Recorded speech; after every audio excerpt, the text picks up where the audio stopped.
সেদিন আমি ইট বাটায় গেছিলাম, আমাদের ঘর তুলতে হবে, তাই অনেক ইট লাগবে। আর তারপর সেখানে একটা বাচ্চা ছেলেকে দেখতে পারলাম, যে কিনা হাড় ভাঙা পরিশ্রম করতেছে। আর সেই ছেলেটাকে দেখে আমার অনেক মায়া হলো।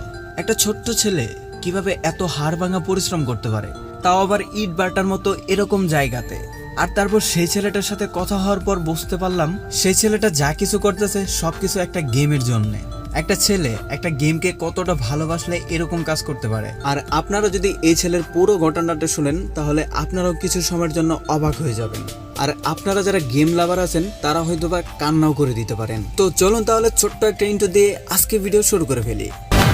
Ladies and gentlemen, are you ready?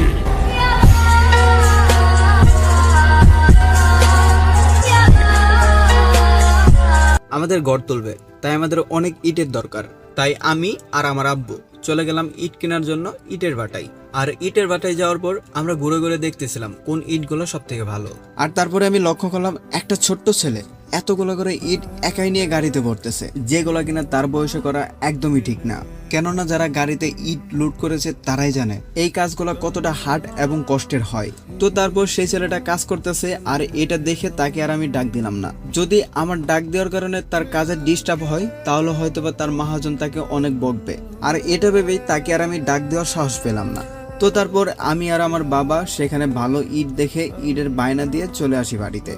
আর বাড়িতে আসার পর একটা জিনিসই চিন্তা ভাবনা করলাম, একটা ছোট্ট ছেলে কিভাবে পারে এত হাড় ভাঙা পরিশ্রম করতে, যার কিনা এই বয়সে স্কুলে লেখাপড়া করার কথা ছিল, যে কিনা এই বয়সে বন্ধুদের সাথে খেলাধুলা করবে, সে কেন ইট বাটায় কাজ করে। আর এগুলো ভাবতে ভাবতেই সেদিন পার হয়ে গেল।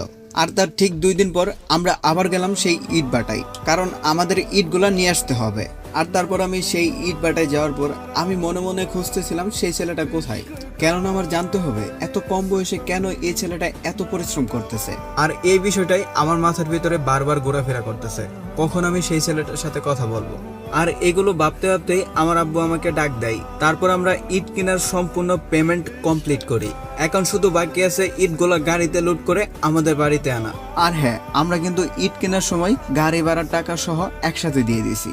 আর তারপর আমাদের ইট নেওয়ার জন্য যে গাড়িটা দরকার সেটা চলে আসে। আর তারপরে লক্ষ্য করি গাড়ির সাথে সেই ছোট্ট ছেলেটাও আসে, আমাদের ইটগুলা গাড়িতে লুট করে দিবে তাই। আর তারপর সেই ছেলেটাকে দেখে আমি মনে মনে একটু খুশি হলাম, আর বলতে শুরু করলাম, যাক ছেলেটাকে খুঁজে পেলাম। খানিকটা খুশি হওয়ার পর আবারও মনটা খারাপ হয়ে গেল, কেননা এই ছোট্ট ছেলেটাকে আবারও অনেক পরিশ্রম করতে হবে। তো তারপর আমি সেই ছেলেটাকে ডাক দিলাম আমার কাছে এবং বললাম, তোমার নাম কি? তারপর সেই ছেলেটা বলল, জি ভাই, আমার নাম মাহিম। তারপর আমি সেই ছেলেটাকে বললাম, তোমার বয়স কত? তখন সেই ছেলেটা বলল, আমার বয়স 11। তারপর আমি বললাম, 11 বছর বয়সে তুমি এই কাজ করতেছো কেন? তুমি স্কুলে যেতে পারো না? তখন সেই ছেলেটা বলল, ভাই আমি স্কুলে যাই, তো এখন আমাদের স্কুল বন্ধ দিছে। তো তারপর আমি সেই ছেলেটাকে বললাম, তোমার বাড়িতে কে কে আছে? আর হ্যাঁ গাইস, আমরা কিন্তু আমাদের চ্যানেলের নামটা চেঞ্জ করতে যাচ্ছি। গাইস, এখন আমাদের বর্তমান ইউটিউব চ্যানেলের নাম আছে A to Z ninja gaming. আর এই নামটা চেঞ্জ করে আমরা দিতে যাচ্ছি রিফাত ভাই ইজ ব্যাক। যেহেতু গাইস আমার বড় ইউটিউব চ্যানেল হ্যাক হওয়ার পর আমরা 2 বছর পর আবার ব্যাক করেছি, তাই আমাদের চ্যানেলের নাম রিফাত ভাই ইজ ব্যাক দিতে যাচ্ছি। এখন তোমাদের মতামত অবশ্যই জানাও, আমরা চ্যানেলের নাম চেঞ্জ করব কি করব না। আর গাইস, যারা যারা এখনো ভিডিওটিতে লাইক করো নাই অবশ্যই ভিডিওটিতে লাইক করো। চ্যানেলটিতে নতুন হলে অবশ্যই চ্যানেলটি সাবস্ক্রাইব করে পাশে থাকা অল নোটিফিকেশন বাটনটি অন করে দিও, যাতে করে আমাদের চ্যানেলের নতুন নতুন ভিডিও সবার আগে পেয়ে যাও। তো তারপর আমি সেই ছেলেটাকে জিজ্ঞেস করলাম, তোমাদের বাড়িতে কে কে আছে? তখন সেই ছেলেটা বলল, আমাদের বাড়িতে মোটামুটি সবাই আছে, মা বাবা ভাই বোন সবাই। তখন আমি সেই ছেলেটাকে বললাম, তোমার আব্বু কি করে? তখন সেই ছেলেটা বলল, আমার আব্বু মানুষের জমিতে কাজ করে। তারপর আমি সেই ছেলেটাকে বললাম, তোমার আব্বু যে মানুষের জমিতে কাজ করে সেই টাকা দিয়ে কি তোমাদের ফ্যামিলি চলে? তখন সেই ছেলেটা বলল, হ্যাঁ, আমরা কোনো মতন ডাল ভাত খেয়ে পাড়ি দিতে পারি। আর তারপরে আমি লক্ষ্য করলাম সেই ছেলেটার গায়ে ছিঁড়া কাপড় চোপড়। তারপর আমি আর জিজ্ঞাসা করলাম না, তোমার গায়ে ছেঁড়া কাপড় কেন? কেননা আমি খুব ভালো করে বুঝতে পারছি সে কেন ছিঁড়া কাপড় পরে আছে। আর তারপর হঠাৎ করে আমার বন্ধু আমার ফোনে কল দেয়, আর তারপর বলতেছে, গেমে ঢুকছিলে আজকে, দেখ কোবরা ওয়ান্ডেল আবার ব্যাগ দিয়ে দিছে। তারপর আমি বললাম, সত্যি নাকি? তখন আমার বন্ধু বলল, হ্যাঁ, বিশ্বাস না হলে গেমে ঢুকে চেক করে দেখ। তো তারপর আমি বন্ধুর কথা শুনে সেখানে দাঁড়িয়ে গেমে ঢুকি, জাস্ট শুধুমাত্র ইভেন্টটা চেক দেওয়ার জন্য। আর তারপর গেমে ঢুকে দেখি, হ্যাঁ সত্যি তো কোবরা ওয়ান্ডেল ব্যাগ দিয়ে দিছে। আর তারপর সেই ছোট্ট ছেলেটা আমার পাশে দাঁড়িয়েছিল আর বলল, আপনিও ভাই গেম খেলেন? তখন আমি বললাম, হ্যাঁ খেলি তো। কেন, তুমি কখনো ফ্রি ফায়ার খেলছিলে নাকি? তখন সেই ছেলেটা বলল, হ্যাঁ ভাই, আমি ফ্রি ফায়ার অনেক ভালো খেলতে পারি। তারপর সেই ছেলেটা বলল, ভাই আপনি জানেন আজকে যে আমি এই কাজগুলো করতেছি না শুধুমাত্র এই গেমটা খেলার জন্য। তখন আমি সেই ছেলেটাকে বললাম, কি বলো তুমি, এই গেম খেলার লাগে এত পরিশ্রম করতেছো তুমি? তখন সেই ছেলেটা বলল, শুনুন তাহলে আমার পুরো ঘটনাটা। আমার বাবাই মানুষের বাসায় কাজ করে, সেই কাজ করে যে টাকা পায় তা দিয়ে আমাদের কোনো মতো টেনে টুনে দিন চলে যায়। তো তারপর আমার আব্বাই একদিন কাজে গেছিল, আর এরপর একটানা পর 20 দিন পর আমাদের বাড়িতে আসে, কেননা এই কয়দিন অন্য এলাকায় গিয়ে ধান লাগাইছে। কিন্তু এবার আসার সময় কই থেকে জানি একটা ফোন নিয়ে আইছে, আর সেই ফোনটা নাকি 3000 টাকাতে বন্ধক নিয়ে আইছে। আমার আব্বাই তো ফোন বেশি একটা চালাইতে পারতো না, মূর্খ মানুষ, লেখাপড়া করে নাই, তাই মোবাইল সম্পর্কেও বেশি একটা জানে না, তাই ফোন বেশিরভাগ সময় বাড়িতেই রাইখে দিত। আর তারপর হঠাৎ করে একদিন আমার একটা ফুফাতো ভাই এসে আমাদের বাড়িতে বেড়াইতে, আর আমার ফুফাতো ভাই ফ্রি ফায়ার খেলতো, আর সেদিনও আমাদের বাড়িতে এসে ফ্রি ফায়ার গেমটা খেলতেছিল। আর তারপর সেই গেমটা খেলা দেখে আমার অনেক ভালো লাগে, আর তারপর আমি ফুফাতো ভাইকে বলি, আমার একটু গেমটা খেলতে দিবা? তখন আমার ফুফাতো ভাই বলল, না না তুমি এই গেম খেলতে পারবে না, উল্টা আমারে মাইনাস খাইবা। তখন আমি ফুফাতো ভাইরে বললাম, আমাদের ঘরে একটা ফোন আছে, আমি কি ওইটা দিয়ে খেলতে পারবো? তো তারপর আমার ফুফাতো ভাই বলল, কই নিয়ে আসো তো দেখি। তো তারপর আমি সেই ফোনটা নিয়ে আসি, যেটা কিনা আমার আব্বু বন্ধক রাখছিল। তারপর আমার হাতের ফোনটা দেখে বলল, হ্যাঁ এটা দিয়ে খেলা যাবে। আর তারপরে আমার ফুফাতো ভাই তার ফোনে থেকে হটস্পট দিয়ে আমাকে গেমটা ডাউনলোড করে দেয়। আমি সেদিন আমার জীবনে সর্বপ্রথম ফ্রি ফায়ার গেমটা খেলছিলাম। সেদিন আমি গেমের ভিতরে একটা এনিমিও মারতে পারি নাই, কিন্তু আমি গেম খেলে অনেক মজা পেয়েছিলাম। আর তারপরে থেকে আস্তে আস্তে আমি সেই ফোনে গেম খেলা শুরু করে দেই, আর এরপরে থেকে আস্তে আস্তে এনিমিকেও মারতে পারি, গেম খেলতে ভালো লাগে। আমি কিন্তু রেগুলার স্কুলে যাই ভাই, আমি কিন্তু স্কুল মিস দিয়ে গেম খেলি না। সারাদিন স্কুলে থাকতাম, স্কুল থেকে আইসা বাইরে পোলাবানের সাথে মোবাইল নিয়ে গেম খেলতাম ফ্রি ফায়ার। তো এভাবে সেই ফোন দিয়ে 4-5 মাস খেলার পর হঠাৎ করেই সেই লোকটা আসে, যে কিনা আমার আব্বুর কাছে ফোনটা বন্ধক রেখেছিল, এবং আমার আব্বুর কাছে টাকা ফেরত দিয়ে ফোনটা নিয়ে নেয়। আর ফোনটা ফেরত নেওয়ার পর থেকে আমি আর কখনো ফ্রি ফায়ার গেমটা খেলতে পারি নাই। আমাদের এলাকায় অনেক পোলাপান আছে যারা কিনা ফ্রি ফায়ার খেলে বিকালবেলা। আমি তাদেরকে অনেকবার বলছিলাম আমার এক ম্যাচ খেলতে দাও, কিন্তু কেউ আমারে খেলতে দেয় না। তাই আমি নিয়ত করি আমি নিজে একটা ফোন কিনবো।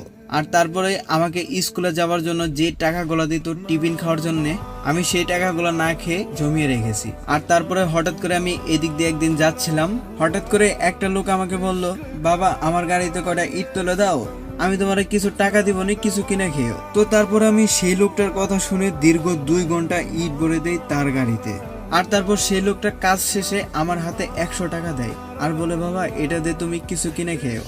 আমার জীবনের সর্বপ্রথম ইনকাম ছিল এই 100 টাকা, আর ওই 100 টাকাও আমি জমিয়ে রাখছিলাম একসাথে। আর তারপরে থেকে আমি সময় পেলেই চলে আসতাম এই ইট খোলাই। আর তারপরে মানুষের ছোটখাটো কাম করে দেই, 50 টাকা 100 টাকা করে পাই। আর এই 50 টাকা 100 টাকা করে জমিয়ে জমিয়ে নিয়ত করতেছি আমি একটা ফোন কিনবো। আর এবার আমার স্কুল 1 সপ্তাহ বন্ধ দিছে, তাই আমি ভাবছি এই 1 সপ্তাহ আমি এই জায়গায় কাজ করব।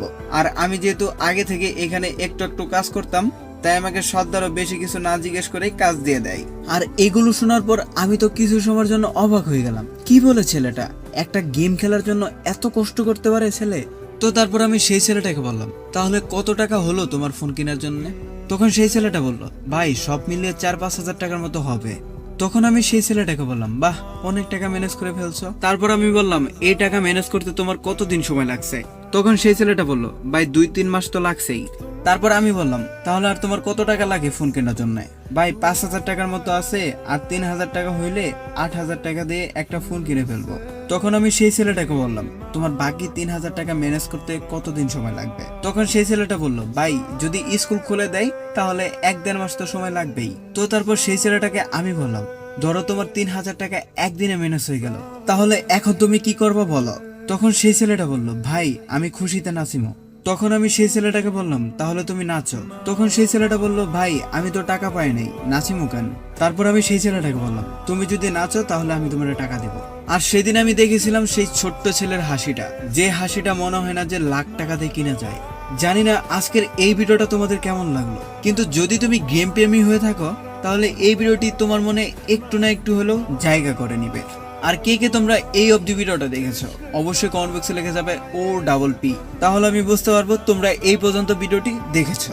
আর গাইস আমাদের চ্যানেলে ভিডিওগুলা অনেকে চুরি করে তাদের নিজের চ্যানেলে আপলোড দিতেছে। যদি আমার এই চ্যানেল বাদে অন্য কোনো জায়গায় ভিডিওগুলো দেখে থাকো অবশ্যই সেই ভিডিওতে রিপোর্ট মেরে দিয়ে আসবা। আর আমার নামে কিন্তু ফেক ইউটিউব চ্যানেলও বানাইতে পারে, সেটা থেকেও বিরত থাকবা। আর হ্যাঁ, আমার ভিডিও যদি তোমাদের চ্যানেলে আপলোড করতেই চাও তাহলে অবশ্যই আমরা ট্যাগ করবা, মেনশন করবা, প্লাস আমার চ্যানেলের লিংক ভিডিও ডিসক্রিপশন বক্সে এবং পিন কমেন্টে দিয়ে দিবা। অযথা ভয়েস এডিট করে আপলোড দিও না, কপিরাইট স্ট্রাইক খাইবা। আমি চাই না কারো স্বপ্নের চ্যানেল আমার জন্য নষ্ট হোক। যদি তোমরা আমার ভিডিও চুরি করে বাধ্য করো তাহলে আমার কিছু করার নাই। তো এই ছিল আজকে ভিডিও। তো সবাই ভালো থাকো এবং আশেপাশের চারিপাশ ভালো রাখো। ভিডিওটি ভালো লাগলে ভিডিওটিতে লাইক করে দিও, চ্যানেলটিতে নতুন হলে চ্যানেলটি সাবস্ক্রাইব করে দিও। আল্লাহ হাফেজ।